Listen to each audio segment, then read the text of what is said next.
ਇਹ ਕਹਾਣੀ ਸ਼ੁਰੂ ਹੁੰਦੀ ਏ ਅਜੀਨ ਦੇ ਰਾਜਾ ਵਿਕਰਮਾਜੀਤ ਦੇ ਖਾਨਦਾਨ ਦੀ, ਜਿਹੜੇ ਚੰਬਾ ਰਿਆਸਤ ਤੋਂ ਹੁੰਦੇ ਹੋਏ ਸਿਆਲਕੋਟ ਆ ਕੇ ਆਬਾਦ ਹੋਏ। ਤੇ ਇੱਥੇ ਰਾਜਾ ਸਲਵਾਨ ਨਾਮ ਦਾ ਬੰਦਾ, ਜਿਹੜਾ ਚੰਬਾ ਤੇ ਸਿਆਲਕੋਟ ਦੇ ਹਕਮਰਾਨ ਸੀ, ਤੇ ਉਸ ਦੀ ਦੌਰੇ ਹਕੂਮਤ ਵਿੱਚ ਉਸ ਦੇ ਮਹਿਲ ਦੇ ਲਾਗੇ ਇੱਕ ਬਾਗ ਦੇ ਵਿੱਚ ਇੱਕ ਜੋਗੀ ਬਾਬਾ ਆ ਕੇ ਡੇਰਾ ਲਾਂਦਾ ਹੈ, ਜਿੱਥੇ ਲੱਖਾਂ ਲੋਕੀ ਅਕੀਦਤਮੰਦ ਜਾ ਕੇ ਆਪਣੇ ਦਿਲ ਦੀਆਂ ਮੁਰਾਦਾਂ ਪਾਉਂਦੇ ਨੇ। ਰਾਜਾ ਸਲਵਾਨ ਵੀ ਸੋਚਦਾ ਹੈ ਕਿ ਜੋਗੀ ਬਾਬਾ ਨੂੰ ਮਿਲ ਆਵੇ, ਕਿਉਂਕਿ ਲੋਕਾਂ ਨੇ ਇਤਨੀਆਂ ਉਹਦੀਆਂ ਤਾਰੀਫਾਂ ਕੀਤੀਆਂ ਸਨ ਕਿ ਉਹ ਬਾਬਾ ਬੜਾ ਖੂਬਸੂਰਤ ਵੀ ਹੈ, ਬਾਬਾ ਜਿਹੜਾ ਹੈ ਉਹ ਬੜਾ ਨੇਕ ਵੀ ਹੈ, ਉਹ ਬਾਬਾ ਹਰ ਇੱਕ ਦਿਲ ਦੀ ਜਿਹੜੀ ਨਾ ਮਰਜ਼ ਵੀ ਬੁੱਝ ਲੈਂਦਾ ਹੈ ਅਤੇ ਹਰ ਇੱਕ ਦੇ ਦਿਲ ਦੀ ਜਾਣਦਾ ਹੈ ਅਤੇ ਉਹਨਾਂ ਦੀਆਂ ਦਿਲਾਂ ਦੀਆਂ ਮੁਰਾਦਾਂ ਵੀ ਪੂਰੀਆਂ ਕਰਦਾ ਹੈ। ਰਾਜਾ ਸਲਵਾਨ ਆਪਣੇ ਚੰਦ ਵਜ਼ੀਰਾਂ ਅਤੇ ਮਸ਼ੀਰਾਂ ਨੂੰ ਲੈ ਕੇ ਉਸ ਬਾਗ ਦੇ ਵਿੱਚ ਜਾਂਦਾ ਹੈ। ਵੇਖਦਾ ਹੈ ਕਿ ਉਹ ਬਾਗ ਜਿਹੜਾ ਸੁੱਕਾ ਸੜਿਆ ਸੀ, ਉਸ ਗੁਰੂ ਦੇ ਕਦਮ ਲੱਗਣ ਨਾਲ ਹਰਾ ਭਰਿਆ ਅਤੇ ਪਰਿੰਦੇ ਚਹਿਚਹਾ ਰਹੇ ਨੇ ਅਤੇ ਹਰ ਤਰਫ ਖੂਬਸੂਰਤੀ ਹੈ, ਫੁੱਲ ਖਿੜੇ ਹੋਏ ਨੇ। ਅਤੇ ਰਾਜਾ ਜਾ ਕੇ ਉਸ ਗੁਰੂ ਗੋਰਖਨਾਥ ਦੇ ਕਦਮਾਂ 'ਤੇ ਹੱਥ ਲਾ ਕੇ ਅਰਜ਼ ਕਰਦਾ ਹੈ ਕਿ ਮੈਂ ਤੁਹਾਡਾ ਸੁਣਿਆ ਅਤੇ ਮੈਂ ਤੁਹਾਡੀ ਖਿਦਮਤ ਵਿੱਚ ਹਾਜ਼ਰ ਹੋਇਆ ਵਾਂ। ਅਤੇ ਰਾਜੇ ਵੱਲੋਂ ਵੇਖ ਕੇ ਗੁਰੂ ਗੋਰਖਨਾਥ ਆਖਿਆ ਕਿ ਰਾਜਾ ਸਲਵਾਨ, ਤੂੰ ਉਦੇ ਨਗਰ ਜਾ ਅਤੇ ਰਾਜਾ ਚੌਢਾਲ ਦੀ ਧੀ ਇਛਰਾ ਨੂੰ ਵਿਆਹ ਲੈ ਆ।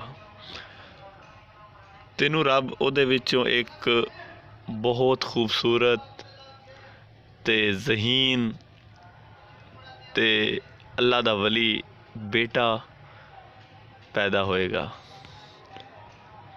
ਹੁਣ ਰਾਜਾ ਸਲਵਾਨ ਆਪਣੇ ਮਹਿਲ ਦੇ ਵਿੱਚ ਪਰਤ ਆਉਂਦਾ ਹੈ, ਆਪਣੇ ਵਜ਼ੀਰਾਂ ਮਸ਼ੀਰਾਂ ਨਾਲ ਸਲਾਹਾਂ ਕਰਦਾ ਹੈ, ਉਹਦੇ ਘਰ ਨਗਰ ਜਿਹੜੀ ਰਿਆਸਤ ਹੈ ਉਸ ਦਾ ਪਤਾ ਕਰਵਾਉਂਦਾ ਹੈ। ਅਤੇ ਉਹ ਇਛਰਾ ਨੇ ਉੱਥੇ ਕਈ ਸ਼ਰਾਇਤ ਰੱਖੀਆਂ ਹੁੰਦੀਆਂ ਨੇ, ਕਈ ਰਾਜੇ ਜਿਹੜੇ ਨੇ ਆਪਣੀਆਂ ਜਾਨਾਂ ਕੁਰਬਾਨ ਕਰ ਚੁੱਕੇ ਸਨ। ਉਹਨੇ ਸ਼ਰਤਾਂ ਹੀ ਇਸ ਤਰ੍ਹਾਂ ਦੀਆਂ ਰੱਖੀਆਂ ਸਨ ਕਿ ਜਿਹੜਾ ਉਹਨੂੰ ਵਿਆਹਣ ਵਾਸਤੇ ਆਉਂਦਾ, ਉਹ ਅਗਰ ਉਹਨਾਂ ਵਿੱਚੋਂ ਇੱਕ ਵੀ ਸ਼ਰਤ ਪੂਰੀ ਨਾ ਕਰਦਾ ਤਾਂ ਉਹਦਾ ਸਿਰ ਕਲਮ ਕਰਕੇ ਸਾਈਡ 'ਤੇ ਰੱਖ ਦਿੱਤਾ ਜਾਂਦਾ।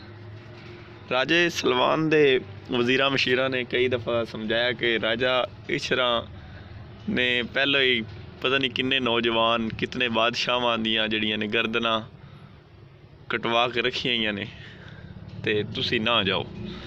ਲੇਕਿਨ ਰਾਜੇ ਸਲਵਾਨ ਨੇ ਆਖਿਆ ਕਿ ਜੋਗੀ ਬਾਬਾ ਨੇ ਐਵੇਂ ਨਹੀਂ ਆਖਿਆ ਕਿ ਜਾ ਕੇ ਇਛਰਾ ਨੂੰ ਵਿਆਹ ਲਿਆ, ਇਹਦੇ ਵਿੱਚ ਕੋਈ ਜ਼ਰੂਰ ਰਾਜ਼ ਦੀ ਗੱਲ ਹੋਣੀ ਹੈ। ਅਖੀਰ ਰਾਜਾ ਸਲਵਾਨ ਨਿਕਲਦਾ ਹੈ, ਆਪਣੇ ਨਾਲ ਘੋੜ ਸਵਾਰ ਲੈਂਦਾ ਹੈ ਅਤੇ ਆਪਣਾ ਕਾਫਲਾ ਲੈ ਕੇ ਉਦੇ ਨਗਰ ਚਲਾ ਜਾਂਦਾ ਹੈ। ਅਤੇ ਉੱਥੇ ਰਾਣੀ ਇਛਰਾ ਦੀਆਂ ਸਾਰੀਆਂ ਖਵਾਹਿਸ਼ਾਂ ਜਿਹੜੀਆਂ ਉਹਨੇ ਫਰਮਾਇਸ਼ਾਂ ਕੀਤੀਆਂ ਹੁੰਦੀਆਂ ਨੇ ਉਹ ਪੂਰੀਆਂ ਕਰਦਾ ਹੈ ਅਤੇ ਉਸ ਨੂੰ ਆਪਣੇ ਨਾਲ ਵਿਆਹ ਕੇ ਲੈ ਆਉਂਦਾ ਹੈ। ਰਾਣੀ ਇਛਰਾ ਜਦੋਂ ਪੇਟ ਤੋਂ ਹੋ ਜਾਂਦੀ ਹੈ ਅਤੇ ਫਿਰ ਰਾਜਾ ਜਿਹੜਾ ਹੈ ਉਹਨੇ ਕਈ ਤਰ੍ਹਾਂ ਦੇ ਨਜੂਮੀ, ਕਈ ਤਰ੍ਹਾਂ ਦੇ ਪੰਡਿਤ ਅਤੇ ਉਹਨਾਂ ਲੋਕਾਂ ਨੂੰ ਬੁਲਾਇਆ ਅਤੇ ਉਹਨਾਂ ਕੋਲੋਂ ਪੁੱਛਿਆ ਕਿ ਰਾਣੀ ਇਛਰਾ ਦੇ ਕੁੱਖੋਂ ਕਿਸ ਨੇ ਜਨਮ ਲੈਣਾ ਹੈ। ਉਹਦੇ ਬਾਰੇ ਉਹਨਾਂ ਪੱਤਰੀਆਂ ਪਵਾਈਆਂ, ਜੋਤਸ਼ੀ ਜਿਹੜੇ ਨੇ ਸਿਤਾਰੇ ਮਿਲਾਏ ਉਹਨਾਂ, ਅਤੇ ਉਹਨਾਂ ਸਾਰਿਆਂ ਨੇ ਯਕ ਲਖਤ ਆਵਾਜ਼ ਦੇ ਵਿੱਚ ਆਖਿਆ ਤੁਹਾਡੇ ਘਰ ਇੱਕ ਖੂਬਸੂਰਤ ਪੁੱਤਰ ਨੇ ਜਨਮ ਲੈਣਾ ਹੈ। ਅਤੇ ਨਾਲ ਹੀ ਰਾਜੇ ਸਲਵਾਨ ਜਦੋਂ ਖੁਸ਼ ਹੋਇਆ ਕਿ ਉਹਦੇ ਘਰ ਇੱਕ ਖੂਬਸੂਰਤ ਪੁੱਤਰ ਨੇ ਜਨਮ ਲੈਣਾ ਹੈ, ਅਤੇ ਉਸ ਵਕਤ ਦੇ ਪੰਡਿਤਾਂ ਨੇ ਇਹ ਵੀ ਨਾਲ ਆਖਿਆ ਕਿ ਜੇ ਰਾਜਾ ਸਾਹਿਬ ਇਸ ਪੁੱਤਰ ਨੇ ਜਨਮ ਲੈਣਾ ਹੈ, ਤੁਸੀਂ ਇਹਨੂੰ ਨਹੀਂ ਵੇਖ ਸਕਦੇ, ਪੂਰੇ 12 ਸਾਲ ਇਹਨੂੰ ਇੱਕ ਭੋਰੇ ਦੇ ਵਿੱਚ ਰੱਖਣਾ ਪਏਗਾ, ਨਹੀਂ ਤਾਂ ਇਹ ਮਰ ਜਾਏਗਾ। ਰਾਜਾ ਸਲਵਾਨ ਅਤੇ ਇਛਰਾ ਜਿਹੜੇ ਇਸ ਖਵਾਹਿਸ਼ ਦੇ ਵਿੱਚ ਕਿ ਔਲਾਦ ਉਹਨਾਂ ਦੇ ਘਰ ਹੋ ਰਹੀ ਹੈ ਖੁਸ਼ੀ ਦੇ ਨਾਲ ਹੀ ਕਿ 12 ਸਾਲ ਉਸ ਫੁੱਲ ਤੋਂ ਅਲੱਗਾ ਰਹਿਣਗੇ ਜਿੰਦੀ ਖੁਸ਼ਬੂ ਵਾਸਤੇ ਉਹ ਇੰਨਾ ਚਿਰ ਤਰਸਦੇ ਰਹੇ ਨੇ। ਫਿਰ ਰਾਜਾ ਸਲਵਾਨ ਨੇ ਇੱਕ ਮਹਿਲ ਦੇ ਵਿੱਚ ਤਹਿਖਾਨੇ ਦਾ ਬੰਦੋਬਸਤ ਕਰਵਾਇਆ। ਉੱਥੇ ਜ਼ਰੂਰੀਆਤ ਜ਼ਿੰਦਗੀ ਦੀਆਂ ਹਰ ਇੱਕ ਸ਼ੈ ਜਿਹੜੀ ਇਹਨੇ ਰੱਖੀ ਜਿੰਦੀ ਲੋੜ ਪੈ ਜਾਏ ਉਹ ਉੱਥੇ ਮੌਜੂਦ ਹੋਣੀ ਚਾਹੀਦੀ ਹੈ। ਅਤੇ ਰਾਜੇ ਸਲਵਾਨ ਨੇ ਰਾਣੀ ਇੱਛਰਾਂ ਨੂੰ ਉਸ ਤਹਿਖਾਨੇ ਦੇ ਵਿੱਚ ਭੇਜ ਦਿੱਤਾ ਗਿਆ। ਨਾਲ ਚੰਦ ਨੌਕਰਾਣੀਆਂ ਜਿਹੜੀਆਂ ਨੇ ਉਹਨਾਂ ਨੂੰ ਵੀ ਘੱਲ ਦਿੱਤਾ ਗਿਆ ਜਿਹੜੀ ਉਹਨਾਂ ਦੀ ਖਾਤਰ ਤਵਾਜ਼ੇ ਕਰਨ। ਹੁਣ ਰਾਜਾ ਪੂਰਨ ਯਾਨੀ ਰਾਣੀ ਇੱਛਰਾਂ ਦੇ ਵਤਨ ਵਿੱਚੋਂ ਜਿਹੜਾ ਪੈਦਾ ਹੁੰਦਾ ਹੈ ਅਤੇ ਰਾਣੀ ਇੱਛਰਾਂ ਨੂੰ ਮਹਿਲ ਵਿੱਚ ਭੇਜ ਦਿੱਤਾ ਜਾਂਦਾ ਹੈ। ਹੁਣ ਚੰਦ 6 ਸਾਲ ਦੀ ਏਜ ਤੱਕ ਉਹਨਾਂ ਨੂੰ ਜਿਹੜਾ ਹੈ ਪੜ੍ਹਾਇਆ ਜਾਂਦਾ ਹੈ। ਫਿਰ ਉਹਨਾਂ ਨੂੰ ਤੀਰ ਅੰਦਾਜ਼ੀ ਘੋੜ ਸਵਾਰੀ ਜਾਂ ਇਸ ਤਰ੍ਹਾਂ ਦੇ ਉਸ ਤਹਿਖਾਨੇ ਦੇ ਵਿੱਚ ਇਤਨਾ ਬੰਦੋਬਸਤ ਸੀ। ਉੱਥੇ ਸਾਰੀਆਂ ਜ਼ਰੂਰੀਆਤ ਜ਼ਿੰਦਗੀ ਦੀਆਂ ਚੀਜ਼ਾਂ ਮੌਜੂਦ ਸਨ। ਸਾਰੇ ਇਲਮ ਸਾਰੇ ਅਮਲ ਉੱਥੇ ਪੂਰੇ ਕਰਕੇ ਰਾਜਾ ਪੂਰਨ ਭਗਤ ਜਦੋਂ 12 ਸਾਲਾਂ ਦਾ ਹੋ ਜਾਂਦਾ ਹੈ ਅਤੇ ਪੂਰਨ ਦੇ ਉਹ ਦਿਨ ਨਜ਼ਦੀਕ ਆ ਜਾਂਦੇ ਨੇ ਕਿ 12 ਸਾਲ ਬਾਅਦ ਹੁਣ ਉਹ ਆਪਣੇ ਮਾਂ ਪਿਓ ਨੂੰ ਮਿਲੇਗਾ। ਇੱਧਰ ਪੁੱਤਰ ਦੇ ਦਿਲ 'ਚ ਉਹ ਹਸਰਤਾਂ ਉਹ ਉਮੀਦਾਂ ਉਹ ਖੁਸ਼ੀਆਂ ਕਿ ਮੈਂ ਅੱਜ ਆਪਣੇ ਵਾਲਦੈਨ ਨੂੰ ਮਿਲਣਾ ਹੈ ਅਤੇ ਉਧਰ ਵਾਲਦੈਨ ਦੇ ਦਿਲ 'ਚ ਇਹ ਉਮੀਦਾਂ ਕਿ ਅੱਜ ਅਸੀਂ ਆਪਣੇ ਪੁੱਤਰ ਪੂਰਨ ਨੂੰ ਇਤਨੇ ਸਾਲਾਂ ਬਾਅਦ ਮਿਲਣਾ ਹੈ। ਰਾਣੀ ਇੱਛਰਾਂ ਇਤਨੀ ਦੇਰ ਵਿੱਚ ਉਸ ਦੇ ਪੁੱਤਰ ਦੇ ਵਿਛੋੜੇ ਵਿੱਚ ਆਂਸੂ ਵਹਾਉਂਦੀ ਰਹਿੰਦੀ ਹੈ ਕਿ ਕਦੋਂ ਮੇਰੇ ਪੁੱਤਰ ਨੇ ਆਉਣਾ ਹੈ ਅਤੇ ਮੈਂ ਆਪਣੀ ਮਮਤਾ ਨਾਲ ਉਹਨੂੰ ਗਲੇ ਲਾ ਕੇ ਉਹਨੂੰ ਸੀਨੇ ਲਾ ਕੇ ਢੇਰ ਸਾਰਾ ਪਿਆਰ ਕਰਾਂਗੀ। ਅਤੇ ਰਾਜਾ ਸਲਵਾਨ ਉਹ 12 ਸਾਲ ਸਬਰ ਨਹੀਂ ਕਰ ਸਕਦਾ। ਕੁਝ ਸਾਲ ਗੁਜ਼ਰਦੇ ਨੇ ਅਤੇ ਉਹ ਇੱਕ ਬਾਗ ਦੇ ਵਿੱਚ ਲੂਣਾ ਨਾਮੀ ਚਮਾਰਨ ਯਾਨੀ ਚਮੜੇ ਦੇ ਕਾਰੋਬਾਰ ਕਰਨ ਵਾਲਿਆਂ ਦੀ ਇੱਕ ਲੂਣਾ ਨਾਮੀ ਖੂਬਸੂਰਤ ਲੜਕੀ ਨੂੰ ਵੇਖਦਾ ਹੈ ਅਤੇ ਉਹਦੇ 'ਤੇ ਦਿਲ ਫਰਿਸ਼ਤਾ ਹੋ ਜਾਂਦਾ ਹੈ ਅਤੇ ਉਸ ਨੂੰ ਕਹਿੰਦਾ ਹੈ ਕਿ ਇਹ ਚਮਾਰਨ ਇਹ ਲੂਣਾ ਇਸ ਪਿਆਸੇ ਦੀ ਪਿਆਸ ਬੁਝਾ ਯਾਨੀ ਇਸ ਪਿਆਸੇ ਨੂੰ ਪਾਣੀ ਪਿਲਾ। ਅਤੇ ਚਮਾਰਨ ਲੂਣਾ ਕਹਿੰਦੀ ਹੈ ਕਿ ਤੁਸੀਂ ਰਾਜੇ ਅਤੇ ਮੈਂ ਚਮਾਰਨ ਦੀ ਯਾਨੀ ਚਮਾਰ ਦੀ ਬੇਟੀ ਮੈਂ ਕਿਸ ਤਰ੍ਹਾਂ ਤੁਹਾਨੂੰ ਪਾਣੀ ਪਿਲਾ ਸਕਦੇ ਹਾਂ। ਅਸੀਂ ਤਾਂ ਨੀਚ ਹਾਂ ਅਤੇ ਨੀਚਾਂ ਦਾ ਉੱਚਿਆਂ ਦੇ ਨਾਲ ਕੀ ਜੋੜ। ਅਤੇ ਰਾਜਾ ਹਰ ਤਰ੍ਹਾਂ ਦੀ ਉਹਨਾਂ ਨੂੰ ਦਲੀਲਾਂ ਦਿੰਦਾ ਹੈ ਕਿ ਬਸ ਇਹ ਸਭ ਕੁਝ ਕਿਉਂਕਿ ਉਹ ਦਿਲ ਆਲਰੇਡੀ ਉਹਨੂੰ ਦੇ ਚੁੱਕਿਆ ਹੁੰਦਾ ਹੈ। ਇਸ ਵਜ੍ਹਾ ਤੋਂ ਉਹਦੀਆਂ ਉਹ ਸਾਰੀਆਂ ਗੱਲਾਂ ਕਰਦਾ ਹੈ ਕਿ ਜ਼ਮੀਨ ਜਿਹੜੀ ਉਹ ਅਨਾਜ ਉਗਲਦੀ ਹੈ ਜਾਂ ਅਨਾਜ ਪੈਦਾ ਕਰਦੀ ਹੈ ਇਸੇ ਤਰ੍ਹਾਂ ਜ਼ਮੀਨ ਕਦੀ ਗੰਦੀ ਨਹੀਂ ਹੋ ਸਕਦੀ। ਉਹਨੂੰ ਤਰ੍ਹਾਂ ਤਰ੍ਹਾਂ ਦੀਆਂ ਗੱਲਾਂ ਕਰਕੇ ਫਿਰ ਜਦੋਂ ਲੂਣਾ ਨੂੰ ਪਤਾ ਚੱਲਦਾ ਹੈ ਕਿ ਇਹ ਇੱਕ ਰਾਜਾ ਹੈ ਅਤੇ ਫਿਰ ਉਹਦੇ ਨਾਲ ਉਹਦਾ ਵਿਆਹ ਹੋ ਜਾਂਦਾ ਹੈ। ਉਹਨੂੰ ਵਿਆਹ ਕੇ ਆਪਣੇ ਇੱਕ ਹੋਰ ਮਹਿਲ ਉਹਨੇ ਬਣਵਾਇਆ। ਉਸ ਦੇ ਵਿੱਚ ਰਾਣੀ ਲੂਣਾ ਜਿਹੜੀ ਹੈ ਉਸ ਨੂੰ ਚੰਦ ਕਨੀਜ਼ਾਂ ਦੇ ਕੇ ਉਸ ਮਹਿਲ ਵਿੱਚ ਭੇਜ ਦਿੱਤਾ ਗਿਆ। ਇੱਧਰ ਹੁਣ ਕੁਝ ਦਿਨ ਗੁਜ਼ਰੇ ਸਨ ਕਿ 12 ਸਾਲ ਪੂਰੇ ਹੋਣ ਵਾਲੇ ਸੀ ਕਿ ਰਾਜਾ ਪੂਰਨ ਨੇ ਵੀ ਆਪਣੇ ਵਾਲਦੈਨ ਨੂੰ ਮਿਲਣਾ ਸੀ। ਹੁਣ 12 ਸਾਲ ਹੋ ਗਏ, ਜਸ਼ਨ ਦੀਆਂ ਤਿਆਰੀਆਂ ਸ਼ੁਰੂ ਨੇ ਅਤੇ ਰਾਜਾ ਸਲਵਾਨ ਅਤੇ ਰਾਣੀ ਇੱਛਰਾਂ ਇਸ ਇੰਤਜ਼ਾਰ ਵਿੱਚ ਨੇ ਕਿ ਅੱਜ 12 ਸਾਲ ਪੂਰੇ ਹੋ ਜਾਣੇ ਨੇ, ਅਸੀਂ ਅੱਜ ਆਪਣੇ ਔਲਾਦ ਯਾਨੀ ਪੂਰਨ ਨੂੰ ਮਿਲਣਾ ਹੈ। ਅਤੇ ਜਦੋਂ 12 ਸਾਲ ਪੂਰੇ ਹੁੰਦੇ ਨੇ ਤਾਂ ਰਾਜਾ ਆਪਣੇ ਉਸ ਪੁੱਤਰ ਨੂੰ ਸੀਨੇ ਨਾਲ ਘੁੱਟ ਕੇ ਜੱਫੀ ਪਾ ਲੈਂਦਾ ਹੈ ਅਤੇ ਆਪਣੇ ਉਹ ਬਾਪ ਦੀਆਂ ਜਿਹੜੀਆਂ ਉਹ ਖਵਾਹਿਸ਼ਾਂ ਉਹ ਤਮੰਨਾ ਜਿਹੜੀਆਂ ਉਹ 12 ਸਾਲ ਉਹਦੇ ਤੋਂ ਦੂਰ ਰਿਹਾ ਉਹ ਉਹਨੂੰ ਸੀਨੇ ਲਾ ਕੇ ਸਕੂਨ ਮਹਿਸੂਸ ਕਰਦਾ ਹੈ। ਅਤੇ ਰਾਣੀ ਇੱਛਰਾਂ ਵੀ ਆਪਣੇ ਪੁੱਤਰ ਪੂਰਨ ਨੂੰ ਸੀਨੇ ਨਾਲ ਲਾ ਲੈਂਦੀ ਹੈ ਤੇ ਇੱਧਰ ਲੂਣਾ ਦੀਆਂ ਕਨੀਜ਼ਾਂ ਲੂਣਾ ਨੂੰ ਜਾ ਕੇ ਦੱਸਦੀਆਂ ਨੇ ਕਿ ਰਾਜੇ ਸਲਵਾਨ ਦਾ 12 ਸਾਲਾਂ ਬਾਅਦ ਇੱਕ ਪੁੱਤਰ ਭੋਰੇ ਦੇ ਵਿੱਚੋਂ ਬਾਹਰ ਆਇਆ ਹੈ। ਉਸ ਦੀ ਹੁਸਨ ਦੀ ਇੰਤਹਾ ਹੀ ਕੋਈ ਨਹੀਂ, ਬੜਾ ਖੂਬਸੂਰਤ ਹੁਸਨੋ ਜਮੀਲ ਦਾ ਮਾਲਕ ਹੈ ਤੇ ਉਹ ਤੁਹਾਡੇ ਨਾਲੋਂ ਵੀ ਖੂਬਸੂਰਤ ਹੈ। ਯਾਨੀ ਲੂਣਾ ਆਪਣੇ ਆਪ ਦੇ ਵਿੱਚ ਤਾਂ ਇੱਕ ਹੁਸਨ ਦੀ ਦੇਵੀ ਯਾਨੀ ਖੂਬਸੂਰਤੀ ਦੀ ਇੰਤਹਾ ਸੀ, ਲੇਕਿਨ ਉਹਦੀਆਂ ਕਨੀਜ਼ਾਂ ਕਹਿੰਦੀਆਂ ਨੇ ਕਿ ਤੁਹਾਡੇ ਨਾਲੋਂ ਵੀ ਖੂਬਸੂਰਤ ਉਹ ਰਾਜਾ ਹੈ। ਤੇ ਰਾਣੀ ਲੂਣਾ ਇੱਕ ਸਾਜ਼ਿਸ਼ ਦੇ ਤਹਿਤ ਉਹਨਾਂ ਕਨੀਜ਼ਾਂ ਦੇ ਥਰੂ ਪੈਗਾਮ ਭਿਜਵਾਉਂਦੀ ਹੈ ਕਿ ਬਾਦਸ਼ਾਹ ਨੂੰ ਆਖੋ ਕਿ ਬੇਸ਼ੱਕ ਮੈਂ ਪੂਰਨ ਨੂੰ ਆਪਣੇ ਕੁੱਖੋਂ ਨਹੀਂ ਪੈਦਾ ਕੀਤਾ, ਲੇਕਿਨ ਰਿਸ਼ਤੇ ਵਿੱਚ ਮੈਂ ਵੀ ਤਾਂ ਉਹਦੀ ਮਤਰੇਈ ਮਾਂ ਹੀ ਆ ਨਾ, ਸਗੀ ਨਾ ਸਹੀ। ਤੇ ਬਾਦਸ਼ਾਹ ਪੂਰਨ ਨੂੰ ਹੁਕਮ ਦਿੰਦਾ ਹੈ ਜਾ ਆਪਣੀ ਮਾਂ ਨੂੰ ਸਲਾਮ ਕਰਕੇ ਆ। ਤੇ ਪੂਰਨ ਜਦੋਂ ਸਲਾਮ ਕਰਨ ਜਾਂਦਾ ਹੈ ਜਾ ਕੇ ਮਾਤਾ ਨੂੰ ਸਲਾਮ ਕਰਦਾ ਹੈ ਤੇ ਉਸ ਆਸ਼ੀਰਵਾਦ ਦੇਣ ਦੀ ਬਜਾਏ ਉਸ ਦੀਆਂ ਨਜ਼ਰਾਂ ਗੰਦੀਆਂ ਉਸ ਪੂਰਨ ਵੱਲੋਂ ਵੇਖਦਿਆਂ ਸਾਰੀ ਉਸ 'ਤੇ ਦਿਲ ਫਰੇਖਤਾ ਹੋ ਪੈਂਦੀ ਹੈ ਤੇ ਉਹ ਹੋਰ ਤਰ੍ਹਾਂ ਦੀਆਂ ਨਜ਼ਰਾਂ ਨਾਲ ਉਸ ਨੂੰ ਵੇਖਣ ਲੱਗ ਪੈਂਦੀ ਹੈ।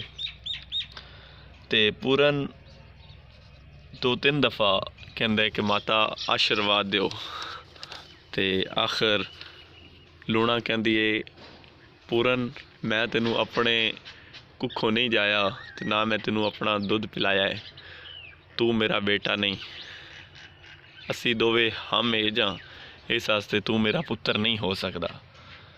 ਰਾਣੀ ਲੂਣਾ ਦੇ ਲੱਖ ਆਖਣ ਦੇ ਬਾਵਜੂਦ ਉਹ ਅੱਲਾ ਦਾ ਵਲੀ ਪੂਰਨ ਜਿਹੜਾ ਹੈ ਜਾਂ ਉਹ ਇੱਕ ਨੇਕ ਨੀਅਤ ਬੰਦਾ ਜਿਹੜਾ ਹੈ ਜਾਂ ਪੂਰਨ ਜਿਹੜਾ ਇਤਨੇ ਸਾਲ ਬਾਅਦ ਭੋਰੇ ਤੋਂ ਬਾਹਰ ਆਉਂਦਾ ਹੈ, ਮਾਤਾ ਦੇ ਅੱਗੇ ਬੇਨਤੀ ਕਰਦਾ ਹੈ ਕਿ ਤੁਸੀਂ ਮੇਰੇ ਵਾਲਦ ਦੀ ਬੀਵੀ ਹੋ, ਮੇਰੇ ਪਿਓ ਦੀ ਵਾਈਫ ਹੋ ਤੇ ਇਸ ਵਾਸਤੇ ਤੁਹਾਡਾ ਤੇ ਮੇਰਾ ਰਿਸ਼ਤਾ ਮਾਂ ਤੇ ਪੁੱਤਰ ਦਾ ਹੈ। ਲੇਕਿਨ ਰਾਣੀ ਕਿਸੇ ਤਰ੍ਹਾਂ ਨਹੀਂ ਮੰਨਦੀ ਤੇ ਉਹ ਕਹਿੰਦੀ ਹੈ ਤੂੰ ਇਸ ਮੇਰੀ ਸੇਜ 'ਤੇ ਆ ਜਾ ਮੇਰੇ ਨਾਲ, ਮੇਰੀ ਸੇਜ 'ਤੇ ਸੌਂ ਜਾ ਮੇਰੇ ਨਾਲ। ਲੇਕਿਨ ਉਹ ਰਾਣੀ ਲੂਣਾ ਦੀਆਂ ਇਹੋ ਜਿਹੀਆਂ ਉਹ ਨੀਅਤ ਨੂੰ ਜਾਣ ਲੈਂਦਾ ਹੈ ਤੇ ਉਹ ਕਹਿੰਦਾ ਹੈ ਨਹੀਂ। ਲੱਖ ਮਨਾ ਕਰਨ ਦੇ ਬਾਵਜੂਦ ਜਦੋਂ ਲੂਣਾ ਨੂੰ ਗੁੱਸਾ ਆ ਜਾਂਦਾ ਹੈ ਤੇ ਉਹ ਕਹਿੰਦੀ ਹੈ ਅੱਛਾ ਤੂੰ ਅਗਰ ਇਸ ਸੇਜ 'ਤੇ ਨਹੀਂ ਆਵੇਂਗਾ ਤੇ ਮੈਂ ਤੈਨੂੰ ਰਾਜੇ ਸਲਵਾਨ ਦੇ ਹੱਥੋਂ ਮਰਵਾ ਦਿਆਂਗੀ। ਕੀ ਕਰਦੀ ਹੈ ਕਿ ਉਹਦੇ ਵੱਲ ਝਪਟਾ ਮਾਰਨ ਦੀ ਕੋਸ਼ਿਸ਼ ਕਰਦੀ ਹੈ, ਉਹਨੂੰ ਫੜਨ ਦੀ ਕੋਸ਼ਿਸ਼ ਕਰਦੀ ਹੈ ਤੇ ਪੂਰਨ ਕਿਸੇ ਨਾ ਕਿਸੇ ਤਰੀਕੇ ਜਾਨ ਬਚਾ ਕੇ ਉੱਥੋਂ ਨਿਕਲ ਜਾਂਦਾ ਹੈ।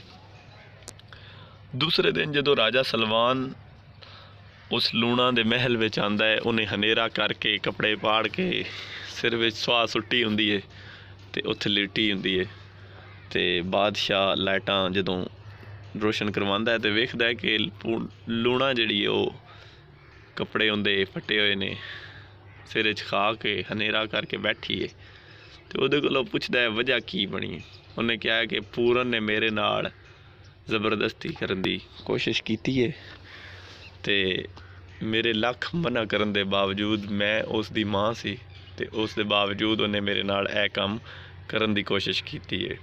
ਰਾਜਾ ਸਲਵਾਨ ਉਸ ਲੂਣਾ ਦੀਆਂ ਗੱਲਾਂ ਵਿੱਚ ਆ ਜਾਂਦਾ ਹੈ ਤੇ ਉਹ ਮਹਿਲ ਵਿੱਚ ਜਾ ਕੇ ਪੂਰਨ ਨੂੰ ਆਪਣੇ ਵਜ਼ੀਰਾਂ ਮਸ਼ੀਰਾਂ ਦੇ ਰਾਹੀਂ ਆਪਣੇ ਕੋਲ ਬੁਲਵਾਉਂਦਾ ਹੈ ਤੇ ਉਸ ਦੀ ਹਿੱਕ ਨਹੀਂ ਸੁਣਦਾ। ਬਾਦਸ਼ਾਹਾਂ ਦੇ ਉਸ ਪੁੱਤਰ ਜਿੰਦੇ ਵਾਸਤੇ ਬਾਦਸ਼ਾਹ ਨੇ 12 ਸਾਲ ਤਨਹਾਈ ਬਰਦਾਸ਼ਤ ਕੀਤੀ, ਜਦੋਂ ਹੁਣ ਮੁਲਾਕਾਤ ਦਾ ਵੇਲਾ ਆਇਆ ਤੇ ਲੂਣਾ ਦੀਆਂ ਗੱਲਾਂ ਵਿੱਚ ਆ ਕੇ ਬਾਦਸ਼ਾਹ ਹੁਕਮ ਦਿੰਦਾ ਹੈ ਕਿ ਇਸ ਪੂਰਨ ਦੇ ਹੱਥ ਪੈਰ ਤੁੜਵਾ ਕੇ ਤੇ ਇਹਨੂੰ ਦੂਰ ਕਿਸੇ ਖੂਹ ਵਿੱਚ ਸੁੱਟ ਆਓ। ਤੇ ਇਸੇ ਤਰ੍ਹਾਂ ਹੁੰਦਾ ਹੈ, ਪੂਰਨ ਨੂੰ ਇੱਕ ਖੂਹ ਵਿੱਚ ਸੁੱਟ ਦਿੱਤਾ ਜਾਂਦਾ ਹੈ। ਰਾਣੀ ਇੱਛਰਾਂ ਇੱਧਰ ਰੋ ਰੋ ਕੇ ਆਪਣੇ ਪੁੱਤਰ ਦੀ ਯਾਦ ਵਿੱਚ ਉਹਦੀਆਂ ਅੱਖਾਂ ਦੀ ਬਣਾਈ ਜਾ ਚੁੱਕੀ ਹੁੰਦੀ ਹੈ। 12 ਸਾਲ ਖੂਹ ਦੇ ਵਿੱਚ ਹੱਥ ਪੈਰ ਕੱਟੇ ਹੋਣ ਦੇ ਬਾਵਜੂਦ ਪੂਰਨ ਜ਼ਿੰਦਾ ਰਹਿੰਦਾ ਹੈ ਤੇ ਉੱਥੇ ਗੁਰੂ ਗੋਰਖਨਾਥ ਆਪਣੇ ਚੇਲਿਆਂ ਨਾਲ ਆ ਕੇ ਰਹਿੰਦਾ ਹੈ ਤੇ ਉਹ ਚੇਲਿਆਂ ਨੂੰ ਘੱਲਦਾ ਹੈ ਕਿ ਜਾਓ उस खूह दे विचों पानी लै आओ। जदों उहदे चेले खूह वाल आंदे ने ते ओह जदों पूरन नूं वेखदे ने ते डर जांदे ने, इहदे विच कोई जिन भूत या इस तरह दा कोई साया है। ते गुरु गोरखनाथ अपने चेलियां दे नाल खुद जाके वेखदा है ते पूरन नूं कहंदा है कि ऐ नौजवान तू इत्थे की करदा पिया। पूरन कहंदा है तुसीं मैनूं एक वारी बाहर कड्डो ते मैं तुहानूं अपनी सारी कहानी दसना। पूरन नूं बाहर कड्ढिया गया। पूरन अपनी सारी दास्तान कि मैं राजे बकरमाजीत दी खानदान दे विचों राजे सलमान दा पुत्तर हाँ ते मेरी माँ का नाम इछरा है, सारी अपनी स्टोरी जो सुनाता है। वो दसदा है कि लूणा जिहड़ी मेरी मतरेई माँ है उस ते अख लग के मेरे बाप ने मेरे हाथ पैर वडवा के मैनू इस खूह दे विच सुट दिता सी। बादशाह दे ए जुल्मो जबर दी कहानी सुन के गुरु गोरखनाथ जिहड़ा है बड़ा तकलीफ महसूस करता है तो वह अपने हाथ फेरदा है, उनके बाजू कट्टे हुए वो सारे ठीक हो जाते हैं। दुआ करता है अल्लाह कोलों ते पूरन बिल्कुल तंदरुस्त, उनके ते कोई निशान भी नहीं रह जाता। हुण पूरन ये सब कुछ वेख के बाबा गुरु गोरखनाथ नूं कहंदा है कि मैनूं तुसीं अपना चेला बना लो। गुरु गोरखनाथ कहंदा है कि तू इतना हसीनो जमील ते एक बादशाह दा पुत्तर हो के तैनूं ये काम जेब नहीं दिंदा, तेरे बारे दा ये सौदा नहीं है, तू ये ना कर। लेकिन वह किसी तरह नहीं मनता। अखीर गोरखनाथ भी ये सोचता है कि जिस 12 साल खूह दे विच कलियां गुजारे ने, यानी वह तपस्या दे मंजिल जिहड़ी है पार कर चुके ऑलरेडी। इस वास्ते उनका सिर मुना के उहदे कन्नी मुंदरा पा छड़दा है ते उसनूं कासा दे के कहंदा है जा फलानी रियासत दे विच ते उत्थे जाके अज रात दा भोजन लैके आ। ते पूरन नूं फिर जदों मुंदरा पवा के उसनूं भगत बना दिंदा है गुरु गोरखनाथ। पूरन जदों जांदा है उत्थे एक राणी सुंदरा नामी रहिंदी हुंदी है। जदों उनके दरवाजे ते जाके दस्तक दिंदा है तो कहंदा है कि सवाली सवाल कर रहा है, कुछ खाण पीण नूं मिल जाए। ते राणी सुंदरा अपनी मुलाजमा दे हत्थीं उन्नूं आटा दाने पैसे जो कुछ बनदा सरदा है वो भेजदी है, खाना भेजदी है। लेकिन वो पूरन भगत कहंदा है कि असी मुलाजमा कनीज़ां दे हत्थों नहीं लेंदे, अपने मालकां नूं आखो कि वो आप आके देण। पूरन जदों ये जिद करदा है तो उनदियां कनीज़ां वापस जाके राणी नूं सारी गल दसदियां ने। राणी उन्हां दी गल सुन के बारी चो झाकदी है तो वह बाहर वेखदी कि खूबसूरत नौजवान मुंडा जिहड़ा है साह दे रूप दे विच उन्हां दे दरवाजे ते सवाली बन के खलोता है। राणी इछरां हीरे जवाहरात उनदी झोली विच पा दिंदी है ते पूरन जदों वो हीरे जवाहरात लैके अपने गुरु गोरखनाथ कोल जांदा है, जदों वो हीरे जवाहरात लैके अपने गुरु की खिदमत में जाता है तो गुरु वेख के हैरान रह जाता है कि हीरे जवाहरात। तो वो पूरन नूं कहंदा है कि ये भगतां दा काम नहीं कि वो हीरे जवाहरात ये दुनिया दी माल लैके आण, जाए वापस दे के आ ते भोजन उन्हां नूं कह के देण कि खाने दा बंदोबस्त करो, खाना चाहिदा है ना कि सानू ये हीरे जवाहरात। जदों राणी सुंदरा दोबारा उस नूं वेखदी है ते ओहदे नाल तरह तरह के खाने पकवा के ओहदे नाल टुरदी हुई उस गुरु गोरखनाथ कोल चली जाती है ते उस दे सामने वो खाने सारे रखवा दिंदी है।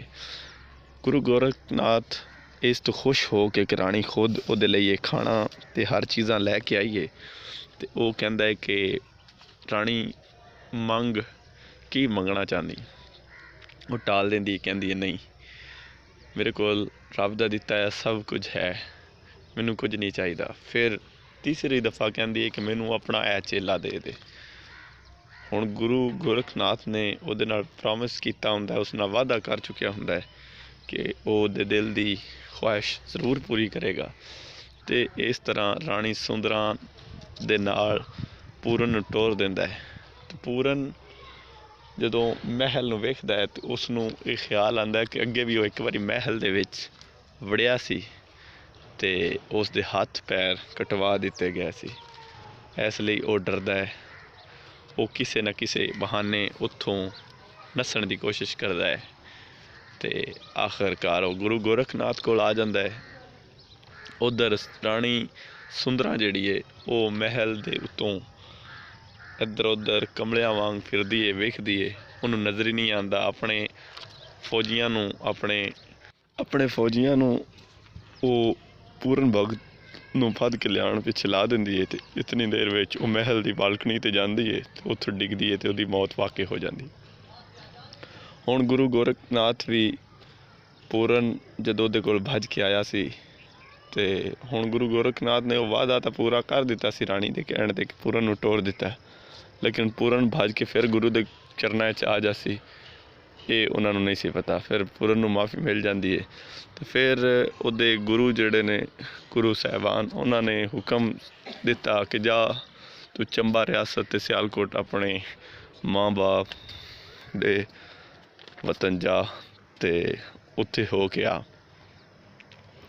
गुरु दे हुक्म की पालना करते हुए राजा पूरन भगत यानी पूरन भगत जिसनों चुरंगी नाथ यानी गुरु गोरखनाथ का चेला होने की वजह तो चुरंगी नाथ बन के अपने मुल्क चंबा की रियासत पहुँचता है। तो वेखदा है कि राजा सलवान दी रियासत हर तरह वीरानी का शिकार होई पई है, खूबसूरती कोई नहीं, सारा कुछ। जदों वो गुरु चुरंगी नाथ जड़ा है वो जाके उस बाग दे डेरे लांदा है, तो उस तरह हर पासे हरियाली खुशहाली ते खूबसूरती छा जाती है। बादशाह नूं जदों पता लगता है तो वो राणी लूणा नूं नाल लैके उस फकीर बाबा कोल जांदे ने। ते हुण क्योंकि बज़ाहिर वो वाल मुंडवा के कन्नै च मुंदरां पा के उहदे वालदैन यानी राजा सालबान ते लूणा उसनूं नहीं पहचानते, क्योंकि उन्हां दे मुताबक वो 12 साल पहले मार दिता गया सी, उन्होंने वढ़ के सुट दिता गया सी। ते जदों राणी लूणा ते राजा सालबान उहदे कोल आंदे ने ते वो पूरन दे कोल आके औलाद की मंग करते हैं। तो पूरन उसनूं कहंदा है कि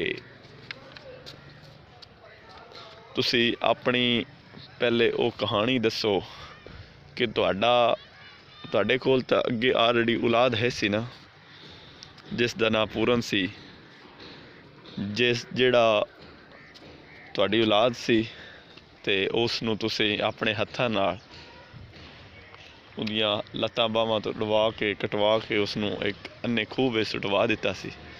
राजे नूं उवें याद आंदी है तो राजा बड़ा शर्मिंदा हुंदा है ते कहंदा है हाँ अल्लाह दे फकीरा ए जोगी बाबा बिल्कुल इस तरह ही है। तो लूणा वाल इशारा करता है, कहंदा है उस वक़्त उस पूरन दी कोई गलती नहीं सी। ते लूणा नूं कहंदा है कि अल्लाह तेनू एक पुत्र देना है, लेकिन तू अगर अपने कीते दी माफ़ी मंग लवें, अपने कीते बारे सारा कुछ दसे। लूणा सारा इकरारे जुर्म कर लैंदी है कि पूरन ने नहीं सी मेरे वल हाथ वधाया, बल्कि मेरियां ख्वाहिशां सन कि वो मेरे बिस्तर की जीनत बने। तो बादशाह बड़े गुस्से नाल उहदे लो वेखदा है। तो आखिर फिर कहंदा हुण जिहड़ा हो गया वो तो हो गया। तो पूरन कहंदा हुण जो कुछ होना सी वो हो गया, तुसी हुण अपने मुकद्दरां दी सज़ा खुद पा लईए इतनी देर अपनी औलाद तो दूर रह के। ते उस पूरन दी जो ਕਿਸਮਤ 'ਚ ਲਿਖਿਆ ਸੀ ਉਹਦੇ ਨਾਲ ਉਹ ਹੋ ਗਿਆ। ਅਤੇ ਫਿਰ ਪੂਰਨ ਉਹਨਾਂ ਲਈ ਦੁਆ ਕਰਦਾ ਹੈ ਲੂਣਾ ਵਾਸਤੇ ਕਿ ਉਹਨਾਂ ਦੇ ਘਰ ਇੱਕ ਬੱਚਾ ਜਿਹੜਾ ਨਾ ਉਹ ਪੈਦਾ ਹੋਏਗਾ। ਅਤੇ ਇਤਨੀ ਦੇਰ ਵਿੱਚ ਇਛਰਾਂ ਨੂੰ ਵੀ ਪਤਾ ਚੱਲਦਾ ਹੈ ਕਿ ਇੱਕ ਖੂਬਸੂਰਤ ਬਾਲਕ ਜੋਗੀ ਬਾਬਾ ਉਸ ਬਾਗ ਦੇ ਵਿੱਚ ਆਇਆ ਬੈਠਾ ਹੈ। ਅਤੇ ਉਹ ਵੀ ਜਾਂਦੀ ਹੈ ਪੁੱਛਦੀ ਪੁਛਾਂਦੀ, ਕਿਉਂਕਿ ਉਹਦੀ ਅੱਖਾਂ ਦੀ ਬਿਨਾਈ ਜਾ ਚੁੱਕੀ ਸੀ। ਅਤੇ ਰਾਣੀ ਇਛਰਾਂ ਜਦੋਂ ਜਾਂਦੀ ਹੈ ਅਤੇ ਉਹ ਜੋਗੀ ਬਾਬਾ ਬੋਲਦਾ ਹੈ ਅਤੇ ਉਹ ਬੇਇਖਤਿਆਰ, ਕਿਉਂਕਿ ਮਮਤਾ ਦਾ ਜਜ਼ਬਾ ਆਪਣੇ ਬਾਲਾਂ ਨੂੰ ਕਿੱਧਰੋਂ ਵੀ ਪਛਾਣ ਸਕਦਾ ਹੈ। ਅਤੇ ਉਹ ਕਹਿੰਦੀ ਹੈ ਕਿ ਪੁੱਤਰ ਤੂੰ ਕਿੱਥੋਂ ਦਾ ਰਹਿਣ ਵਾਲਾ ਹੈ, ਕੌਣ ਹੈ? ਅਤੇ ਜੇ ਮੇਰੀਆਂ ਅੱਖਾਂ ਤੋਂ ਦਿਸਦਾ ਹੁੰਦਾ ਮੈਂ ਤੈਨੂੰ ਪਹਿਚਾਣ ਲੈਂਦੀ, ਆਵਾਜ਼ ਤੋਂ ਮੈਨੂੰ ਪਹਿਚਾਣ ਹੋ ਗਈ ਹੈ। ਤੂੰ ਆਪਣਾ ਨਾਂ ਦੱਸ, ਕਿਹਦਾ ਪੁੱਤਰ ਹੈ, ਕਿਦੋਂ ਆਇਆ ਹੈ, ਕਿੱਥੋਂ ਦਾ ਰਹਿਣ ਵਾਲਾ ਹੈ? ਅਤੇ ਉਹ ਕਹਿੰਦਾ ਕਿ ਮੈਂ ਅਜੀਮ ਦੇ ਰਾਜਾ ਬਕਰਮਾ ਜੀ ਦੇ ਖਾਨਦਾਨ ਵਿੱਚੋਂ ਹਾਂ, ਅਤੇ ਰਾਜਾ ਸਲਵਾਨ ਮੇਰਾ ਪਿਓ ਹੈ, ਅਤੇ ਰਾਣੀ ਇਛਰਾਂ ਮੇਰੀ ਮਾਂ ਹੈ, ਅਤੇ ਮੈਂ ਉਹੀ ਬਦਬਖਤ ਹਾਂ ਜਿਹੜਾ ਆਪਣੀ ਸੁਤੇਲੀ ਮਾਂ ਦੇ ਉਸ ਚਾਲ ਚੱਲਣ ਵਿੱਚ ਆ ਗਿਆ ਅਤੇ ਰਾਜੇ ਸਲਵਾਨ ਨੇ ਮੇਰੇ ਹੱਥ ਪੈਰ ਤੁੜਵਾ ਕੇ ਉੱਥੇ ਸੁਟਵਾ ਦਿੱਤਾ। ਅਤੇ ਜਦੋਂ ਉਹਦੀ ਮਾਂ ਨੂੰ ਪਤਾ ਲੱਗਾ ਕਿ ਇਹ ਮੇਰਾ ਪੂਰਨ ਹੈ, ਅਤੇ ਉਹ ਉਤਾਵਲੀ ਹੋ ਕੇ ਉਹਦੇ ਵੱਲ ਵੇਖਣ ਲੱਗੀ। ਇਤਨੀ ਦੇਰ ਵਿੱਚ ਪੂਰਨ ਨੇ ਆਪਣਾ ਕੱਪੜਾ ਮਾਂ ਦੀਆਂ ਅੱਖਾਂ 'ਤੇ ਪਾਇਆ ਅਤੇ ਉਹਦੀ ਬਿਨਾਈ ਵਾਪਸ ਆ ਗਈ। ਅਤੇ ਉਹਦੀ ਮਾਂ ਪੂਰਨ ਨੂੰ ਸੀਨੇ ਲਾ ਲਿਆ ਅਤੇ ਫਿਰ ਉਹਨੂੰ ਬੜੀ ਜ਼ਿੱਦ ਕੀਤੀ ਕਿ ਪੂਰਨ ਚੱਲ ਘਰ ਚਲੀਏ, ਮਹਿਲ ਚੱਲ। ਅਤੇ ਇਸੇ ਤਰ੍ਹਾਂ ਰਾਜੇ ਸਲਵਾਨ ਨੂੰ ਵੀ ਪਤਾ ਚੱਲਦਾ ਹੈ ਕਿ ਇਹ ਫਕੀਰ ਬਾਬਾ ਜਿਹੜਾ ਹੈ ਇਹ ਪੂਰਨ ਹੈ, ਅਤੇ ਉਹ ਵੀ ਆਪਣੇ ਕੀਤੇ ਦੀ ਆ ਕੇ ਮਾਫੀ ਮੰਗਦਾ ਹੈ। ਅਤੇ ਉਹਨੂੰ ਕਹਿੰਦਾ ਕਿ ਚਲੋ ਹੁਣ ਮਹਿਲ ਚੱਲੋ, ਅਸੀਂ 12 ਸਾਲ ਬੜੇ ਔਖੇ ਕੱਢੇ ਨੇ ਅਤੇ ਮੈਨੂੰ ਮਾफ़ ਕਰ ਦਿਓ ਕਿ ਮੈਂ ਇਹ ਸਾਰਾ ਕੰਮ ਕੀਤਾ ਹੈ। ਅਤੇ ਪੂਰਨ ਕਹਿੰਦਾ ਹੈ ਨਹੀਂ, ਹੁਣ ਮੈਨੂੰ ਦੂਜੀ ਜ਼ਿੰਦਗੀ ਦੇਣ ਵਾਲੇ ਉਹ ਗੁਰੂ ਗੋਰਖਨਾਥ ਨਾਲ ਹੀ ਰਹਿਣ ਦਿਓ, ਮੈਂ ਨਹੀਂ ਵਾਪਸ ਜਾ ਸਕਦਾ। ਅਤੇ ਉਹ ਉਹਨਾਂ ਨਾਲ ਵਾਅਦਾ ਕਰਦਾ ਹੈ ਕਿ ਉਹ ਇਸ ਉਹਨਾਂ ਦੇ ਦੇਸ਼ ਵਿੱਚ ਫਿਰ ਆਵੇਗਾ। ਹੁਣ ਉਹ ਆਪਣੇ ਗੁਰੂ ਗੋਰਖਨਾਥ ਨਾਲ ਰਹਿਣਾ ਚਾਹੁੰਦਾ ਹੈ। ਅਤੇ ਉਹ ਮਾਂ ਦੀਆਂ ਅਸੀਸਾਂ, ਮਾਂ ਦੇ ਦੁਆਵਾਂ ਲੈ ਕੇ ਇੱਥੋਂ ਨਿਕਲਦਾ ਹੈ। ਅਤੇ ਮਾਂ ਜਿਹੜੀ ਰੋਂਦੀ ਰਹਿੰਦੀ ਹੈ, ਉਹਨੂੰ ਹਾੜੇ ਪਾਉਂਦੀ ਹੈ ਕਿ ਰੁਕ ਜਾਵੇ, ਲੇਕਿਨ ਉਹ ਕਿਸੇ ਦੀ ਨਹੀਂ ਸੁਣਦਾ। ਅਤੇ ਉਹ ਆਪਣੇ ਗੁਰੂ ਗੋਰਖਨਾਥ ਕੋਲ ਚਲਾ ਜਾਂਦਾ ਹੈ।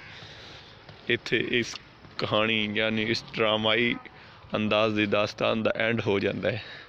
ਉਸ ਤੋਂ ਬਾਅਦ ਰਾਜਾ ਰਸਾਲੂ ਨਾਂ ਦਾ ਬੱਚਾ ਪੈਦਾ ਹੁੰਦਾ ਹੈ ਰਾਣੀ ਲੂਣਾ ਦੇ ਵਤਨ ਵਿੱਚੋਂ, ਜਿਹੜਾ ਫਿਰ ਇਸ ਚੰਬਾ ਦੀ ਰਿਆਸਤ 'ਤੇ ਹਕੂਮਤ ਕਰਦਾ ਹੈ। ਇਹ ਸੀ ਇਸ ਕਹਾਣੀ ਦਾ ਐਂਡ। ਇਸ ਕਹਾਣੀ ਦੇ ਕਿਰਦਾਰ ਰਾਜਾ ਸਲਵਾਨ ਸਿਆਲਕੋਟ ਅਤੇ ਚੰਬਾ ਰਿਆਸਤ ਦਾ ਹਕਮਰਾਨ ਅਤੇ ਉਹਦੇ ਨਗਰ ਦੀ ਰਾਣੀ ਇਛਰਾਂ ਨਾਲ ਵਿਆਹ ਹੁੰਦਾ ਹੈ, ਅਤੇ ਉਹਦੇ ਵਿੱਚ ਉਹਦੇ ਇੱਕ ਔਲਾਦ ਹੁੰਦੀ ਹੈ ਜਿਸ ਦਾ ਨਾਮ ਪੂਰਨ ਭਗਤ ਰੱਖਿਆ ਜਾਂਦਾ ਹੈ। ਅਤੇ ਉਸ ਨੇ ਇਛਰਾਂ ਤੋਂ ਬਾਅਦ ਇੱਕ ਹੋਰ ਔਰਤ ਨਾਲ ਵਿਆਹ ਕਰਦਾ ਹੈ, ਚਮਿਆਰਨ ਲੜਕੀ ਲੂਣਾ ਨਾਲ, ਜਿਹੜੀ ਉਸ ਰਾਜੇ ਪੂਰਨ ਦੀ ਮਤਰੇਈ ਮਾਂ ਹੁੰਦੀ ਹੈ। ਅਤੇ ਰਾਜੇ ਸਲਵਾਨ ਦੀ ਬੀਵੀ ਗੋਰਖਨਾਥ ਜੋਗੀਆਂ ਦਾ ਗੁਰੂ ਰਾਣੀ ਸੁੰਦਰਾਂ, ਜਿਹੜੀ ਪੂਰਨ ਦੇ ਪਿਆਰ ਵਿੱਚ ਆਪਣਾ ਸਭ ਕੁਝ ਹਾਰ ਬਹਿੰਦੀ ਹੈ।